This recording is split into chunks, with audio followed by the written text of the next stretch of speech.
नमस्कार, मैं हूं राहुल राजपूत। करीब 100 दिन के इंतजार के बाद शिवराज कैबिनेट का विस्तार तो हो गया, लेकिन नए नवेले मंत्रियों को अब भी विभाग के बंटवारे का इंतजार है ताकि वो अपना कामकाज शुरू कर सके।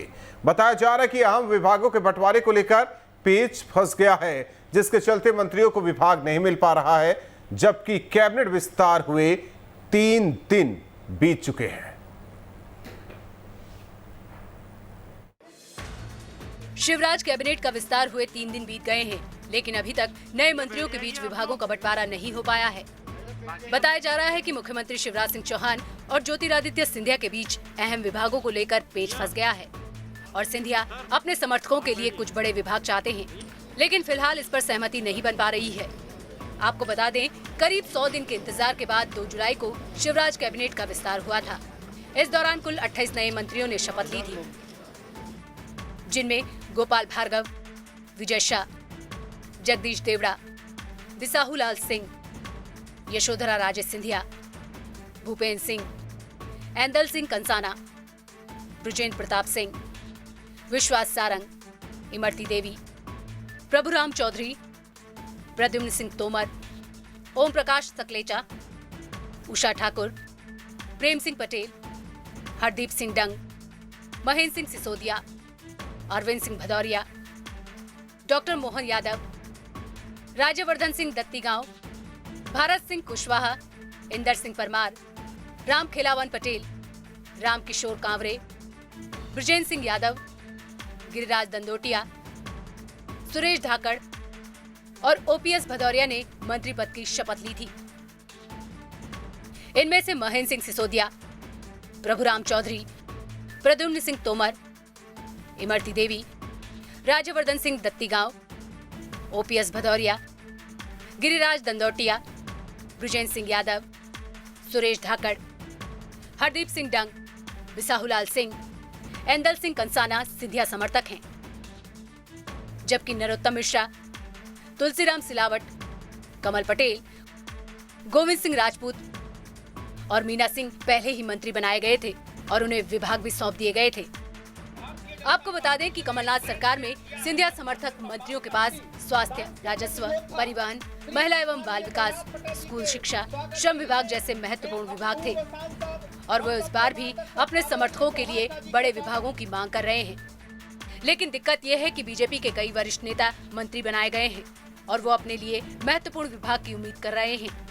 ऐसे में विभागों के बंटवारे को लेकर आम सहमति नहीं बन पा रही है और कैबिनेट विस्तार के बाद भी मंत्री विभागों के इंतजार में बैठे हैं। मध्य प्रदेश में रिमोट कंट्रोल से संचालित एक कमजोर सरकार बनी है, जिसके कई रिमोट कंट्रोल हैं। 14 मंत्री सिंधिया जी के रिमोट कंट्रोल से संचालित होते हैं, बाकी मंत्री भारतीय जनता पार्टी के केंद्रीय नेताओं में अपने अपने आकाओं के द्वारा संचालित होते हैं। इस ऐसी सरकार कभी प्रदेश का भला नहीं कर सकती। ऐसे में सवाल ये है, कब मंत्रियों को उनका विभाग मिलेगा ताकि वो कामकाज शुरू कर सके। Team news state. किसको कौन सा विभाग? हालांकि 3 दिन बीत चुके हैं, अभी किसी भी मंत्री को कोई भी विभाग नहीं दिया गया। हमारे साथ मेहमान जुड़ चुके हैं, सबसे पहले परिचय करवा देते हैं। रविंद्र दुबे जी, वरिष्ठ पत्रकार, हमारे साथ जुड़ चुके हैं। गुलरेज शेख, प्रवक्ता बीजेपी के, हमारे साथ जुड़ चुके हैं। राम पांडे, प्रवक्ता कांग्रेस के, हमारे साथ जुड़ चुके हैं। आप तीनों मेहमानों का स्वागत है।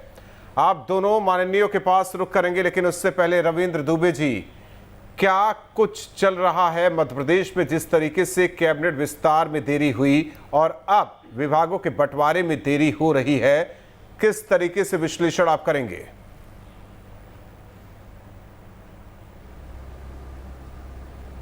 देखिए 100 दिनों के बाद मंत्रिमंडल का गठन हो सका, ये पहली बार हो रहा है कि भारतीय जनता पार्टी इतने दबाव की राजनीति में दिख रही है।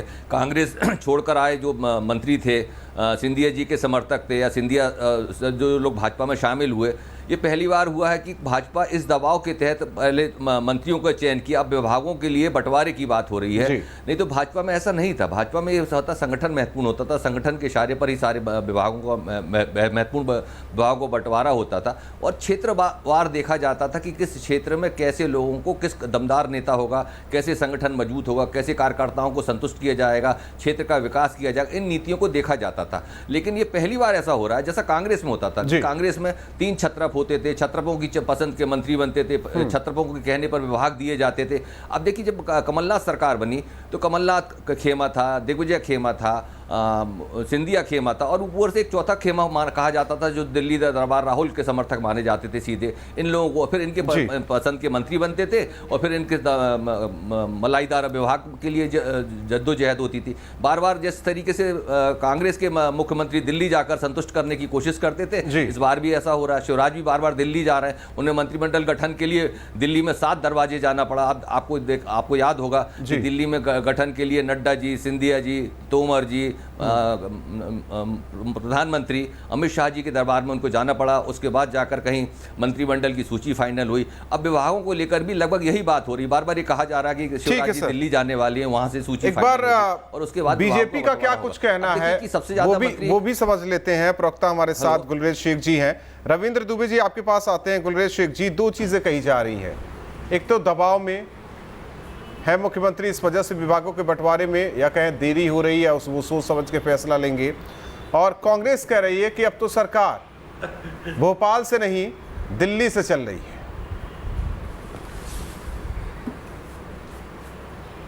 देखिए दोस्त, एक बात बड़ी स्पष्ट है जी कि इस मध्य प्रदेश के लगभग 1.5 साल से ज्यादा व्यतीत हो चुका है एक निकम्मी सरकार के हाथों, और बहुत नुकसान हो चुका है। मध्य प्रदेश इस 15 महीनों में लगभग 5 साल पीछे गया है।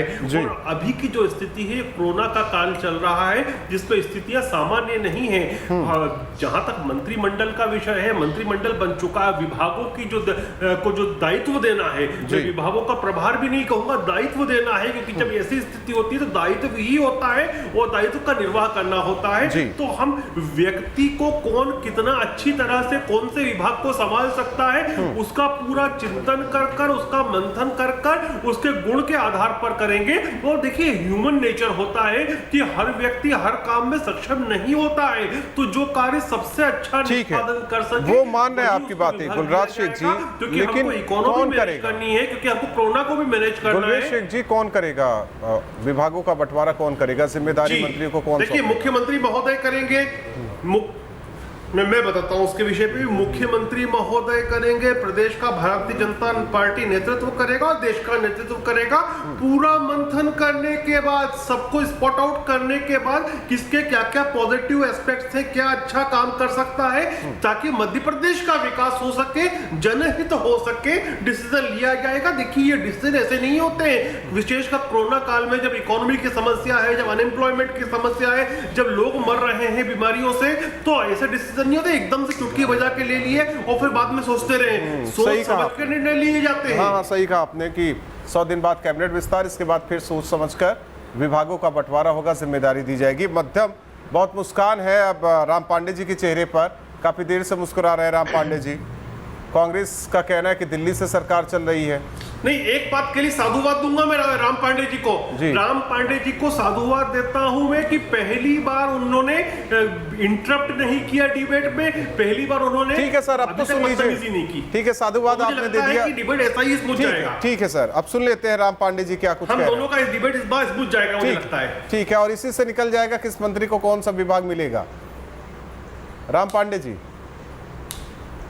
नहीं, उससे नहीं निकलेगा वो संगठन करेगा। देखिए, हाँ, बिल्कुल सही कहा इन्होंने। इनकी पार्टी में बहुत मंथन और चिंतन होता है, और मंथन चिंतन में रमेश मोहनवाला, जो हिंदुस्तान के अंदर सबसे ज़्यादा वोटों से जीते थे, वो अयोग्य पाए गए।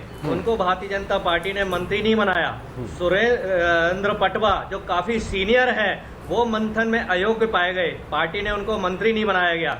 राजेंद्र शुक्ला, जो वरिष्ठ मंत्री हैं, वो अयोग्य पाए गए, पूर्व मंत्री हैं, उनको मंत्री नहीं बनाया। ऐसे भारतीय जनता पार्टी के 50 विधायक हैं जो ये 14 मंत्री बने हुए हैं कांग्रेस से जाकर, उनसे सीनियर हैं।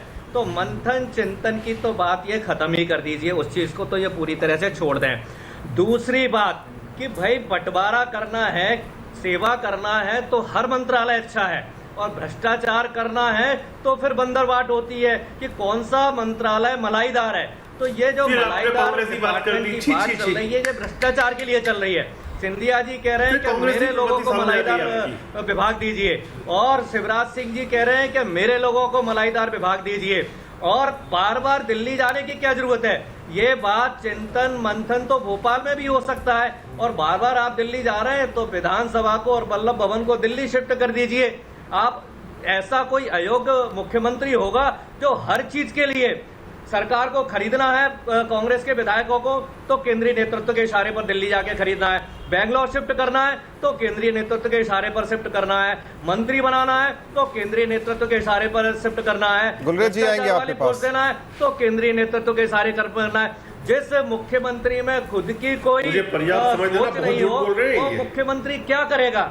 अब बताइए, ये दोनों कितने एक दूसरे के दुश्मन थे आप जानते हैं, शिवराज सिंह जी।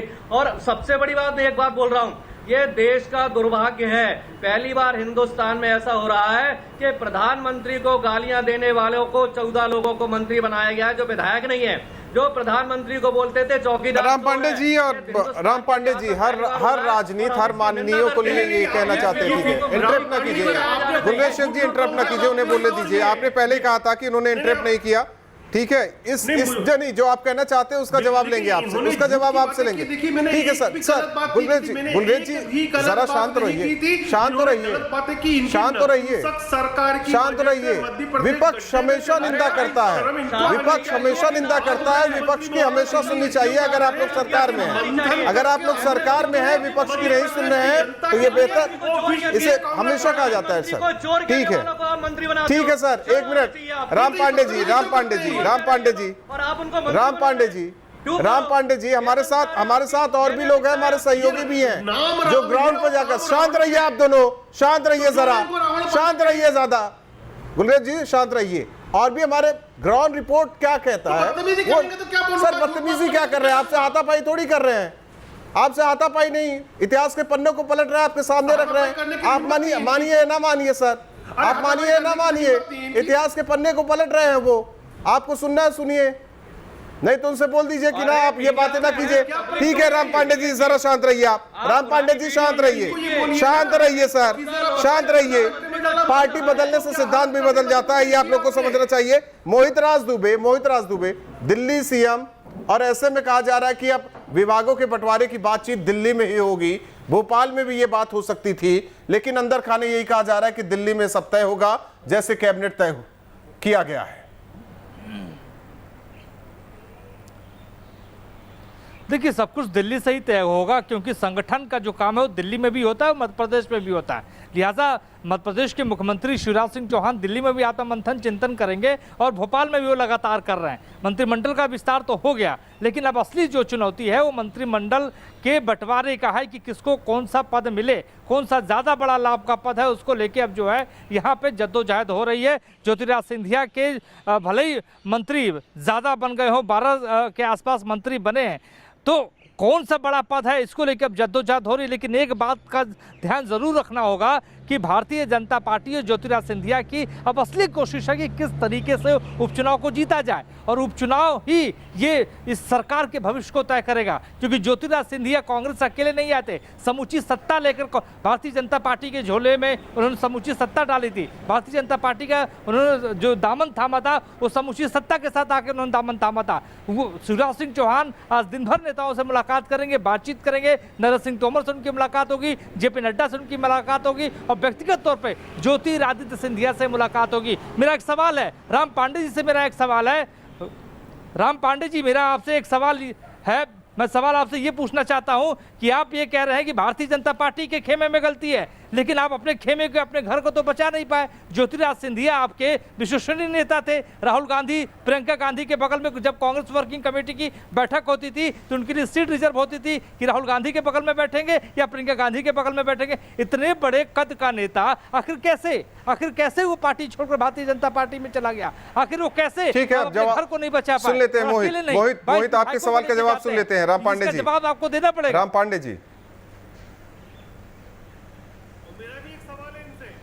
आ रहे हैं। गुलरेज जी आप सवाल कर लीजिएगा, ठीक है। देखिए, जिसके खून में गद्दारी हो उसको कोई नहीं समझा सकता। झांसी की रानी को गद्दारी किसने की? झांसी की रानी के साथ में आपको पता है?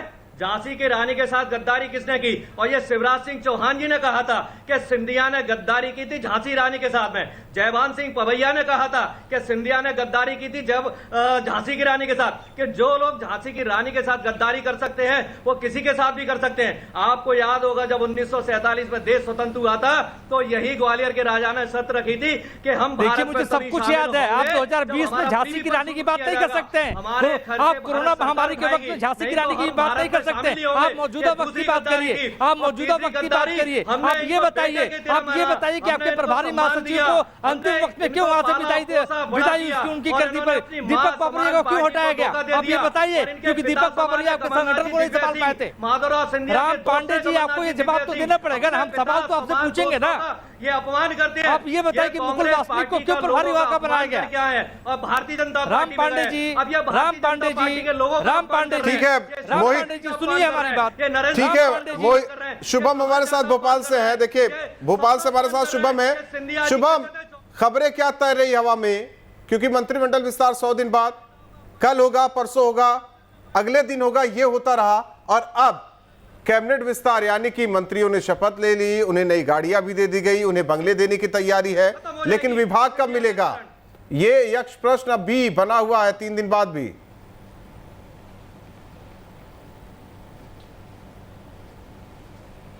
देखिए राहुल, जब बीजेपी चाहेगी, जब केंद्रीय नेतृत्व चाहेगा, जब विभाग भी मिल जाएगा। इससे पहले मंत्रिमंडल विस्तार को लेकर भी हम लगातार खबरें दिखाते रहे, कई सूत्र जो है वो बताते रहे कि इस शनिवार हो जाएगा, अगले रविवार हो जाएगा, इस सोमवार हो जाएगा, 17 तारीख को होगा। मगर जब बीजेपी को तय करना था उसी दिन मंत्रिमंडल का विस्तार भी हुआ। और अब विभागों का बंटवारे की अगर हम बात करें तो मुख्यमंत्री शिवराज सिंह चौहान अभी तक भोपाल में ही है, क्योंकि भोपाल में सुबह से ही तेज़ बारिश हो रही है, लिहाजा मुख्यमंत्री अभी तक हवाई यात्रा नहीं कर सके हैं खराब मौसम के चलते। मगर कुछ देर बाद वो भी दिल्ली रवाना होंगे जब मौसम ठीक होगा, और दिल्ली में आज वो लगातार बैठ के करेंगे। तो 2-3 दिनों में जो है ये एक तरह से विभागों का बंटवारा भी हो जाएगा। मगर जो बार बार सवाल आता है कि आखिर क्या हुआ, ज्योतिरादित्य सिंधिया को क्यों नहीं एक तरह से कांग्रेस संभाल सकी, क्या कुछ हुआ, तो इन 15-16 महीनों का घटनाक्रम हमने भी देखा है। और दिग्विजय सिंह ने भी इसे लेकर काफ़ी कुछ बार प्रतिक्रिया दी है कि ज्योतिरादित्य सिंधिया की हर कोई बात मानी जाती थी। ऐसा कौन सा ट्रांसफ़र था जो ज्योतिरादित्य सिंधिया के चलते नहीं हुआ। प्रदेश अध्यक्ष को लेकर बात ज़रूर आती थी कि ज्योतिरादित्य सिंधिया को क्यों नहीं बनाया गया। मगर हम उन विधायकों की बात करें जो बार बार ये कह रहे थे कि हमारी अंतरात्मा की आवाज़ ये कह रही है कि अब हम कांग्रेस में नहीं रह सकते, यहाँ पर भ्रष्टाचार है, अब हम बीजेपी में जा रहे हैं, तो अंतरात्मा की आवाज़ जो है वो बीजेपी ने भी सुनी, और तभी 14 जो है इस 22 विधायकों में से 14 को मंत्री भी बनाया गया। हालांकि सबसे बड़ी चुनौती अब यही है बीजेपी के और कांग्रेस के सामने कि कैसे इन चुनावों को जीता जाए। हालांकि कांग्रेस के लिए काफी मुश्किल ये, हालांकि अब तय होगा ना कि जिस तरीके से मंत्रिमंडल से तय हो गया कि किस तरीके से चुनाव को साधा जाएगा, विभाग से भी तय होगा कि वो संजीवनी होगी एक तरीके से कहें शुभम, कि विभागों से ही तय हो जाएगा कि किस तरीके से इस पूरे उपचुनाव का मैदान बीजेपी मारने की पूरी तैयारी में है। गुलरेज शेख जी अपनी बातें कह लीजिए, तो रविंद्र दुबे जी के पास चलते हैं। हम पूरे मध्य प्रदेश की अब जो राजनीति चल रही है उसके बारे में उनसे समझेंगे और सबको सुनाएंगे। गुलरेज जी। देखिए, मैं बड़े आदर पूर्वक सभी दर्शकों को ये बताना चाहता हूँ कि जिस प्रकार की बातें कांग्रेस पार्टी करती है उससे देश का भी कोई लाभ नहीं होना, प्रदेश का भी नहीं होना है, और न जो वर्तमान स्थिति है उसका लाभ होना है। इनकी जो सरकार गिरी थी वह दिग्विजय सिंह जी के कार्यकलापों की वजह से गिरी थी, जिसको स्वयं कमलनाथ जी स्वीकार कर लिए। अब उसके बाद कोई प्रवक्ता की क्या औकात बचती है जब खुद उनका प्रदेश अध्यक्ष और पूर्व मुख्यमंत्री स्वीकार कर रहा है दिग्विजय सिंह जी की वजह से हुआ। जहां तक बात मंत्रिमंडल की है, मैं पुनः वही बात कहूंगा, मंत्रिमंडल का दायित्व जो प्रदान करना है वो तो अभी हो जाएगा 2 मिनट में, लेकिन क्या जनता के लिए अच्छा होगा जबकि कि अपने मर्जी से सोच के कर दिया? हमको जो करना है मेरे दोस्त, मध्य प्रदेश के लिए जो अच्छा हो, जो गुण देखते हुए कौन व्यक्ति क्या कार्य करने में समर्थ है वह करना मध्य प्रदेश की जनता के लिए बेहतर होगा, या विपक्ष के दबाव में आकर तुरंत निर्णय लेना जरूरी होगा? ये बात जनता खुद बताए और जनता खुद अपने मन से पूछे। मैं बदतमीजों से बात नहीं कर रहा कांग्रेस के, लेकिन जनता हमारे लिए सब कुछ है। ये जनता सब बदतमीज क्यों कह रहे हैं कांग्रेस के प्रवक्ता को? जनता का आशीर्वाद परम आशीर्वाद है। नहीं, जो लोग प्रधानमंत्री के बारे में, देश के प्रधानमंत्री के बारे में उल्टा सीधा बोलते रहते हैं, उनको क्या बोलेंगे? देश का प्रधानमंत्री, आप लोग देश का सब सर होता माननीय है। हैं, आप लोगों से ये उम्मीद नहीं है कि आप लोग टीवी डिबेट में बैठ के ऐसे ऐसे शब्दों का इस्तेमाल के कोई प्रधानमंत्री चोर कहे, कोई बदतमीज कहे, ये शोभा नहीं देता आप लोग को। रविंद्र दुबे जी जो मध्य प्रदेश में, ठीक है सर, बदतमीज कोई गिरा हुआ शब्द नहीं है सर, ठीक है सर, कह सकते हैं तब उर्दू का टीवी एक स्क्रीन अच्छा पर शब्द जब, है। हाँ ठीक है सर, सफाक शब्द है। टीवी पे आप कह सकते अरे हैं फिर बेटा, अगर, तुम्हारे 14 मंत्री जो है वो बोलते थे प्रधानमंत्री चोर है। ठीक है सर, हो गया। बेटा, अब शांत दूसरी हो जाओ, तरफ जा रहा है, दूसरी तरफ जा रहा है डिबेट। सर हम जिस पर बैठे हुए हैं उससे समझने दीजिए। राम पांडे जी, राम पांडे जी शांत रहिए। रविंद्र दुबे जी, रविंद्र दुबे जी, जो मध्य प्रदेश की राजनीति में हो रहा है इससे पहले हमने कभी नहीं देखा। जब से होश संभाला या पत्रकारिता में आया, इससे पहले मैंने कभी नहीं देखा। उम्र में यहां आपसे छोटा हूं, हो सकता है इन दोनों प्रवक्ताओं से भी छोटा हूं मैं, लेकिन यह स्थिति आज तक मध्य प्रदेश में देखी नहीं गई जो अब भी स्थिति बनी हुई है। एक चीज कहा जाता है कि संवैधानिक अधिकार मुख्यमंत्री का होता है, वो कैबिनेट का विस्तार करे, विभागों का बंटवारा करे, बहुत संवैधानिक अधिकार होता है। नेता भी ये कहते हैं कि वो संवैधानिक अधिकार के तहत काम करेंगे, लेकिन वो संवैधानिक अधिकार दिखाई क्यों नहीं दे रहा है?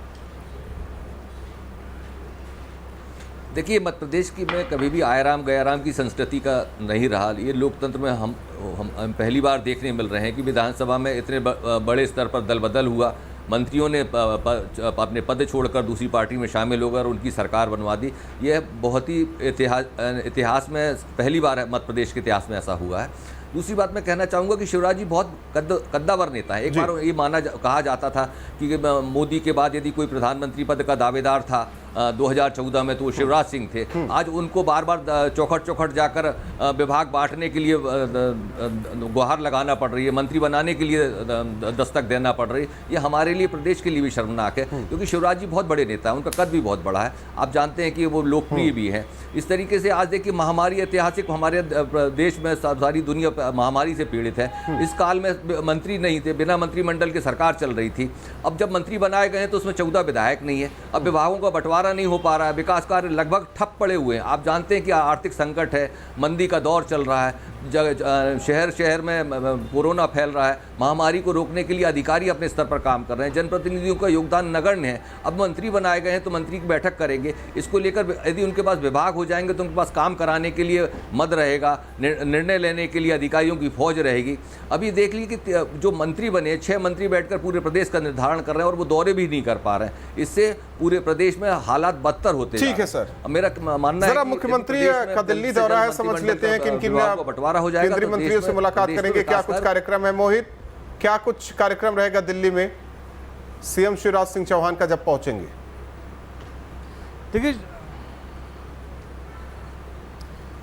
देखिए, मुख्यमंत्री जब दिल्ली पहुंचेंगे तो वरिष्ठ नेताओं के साथ साथ जो मध्य प्रदेश से संबंधित केंद्र में मंत्री हैं दिल्ली में, उनसे उनकी मुलाकात यहाँ पर होनी है।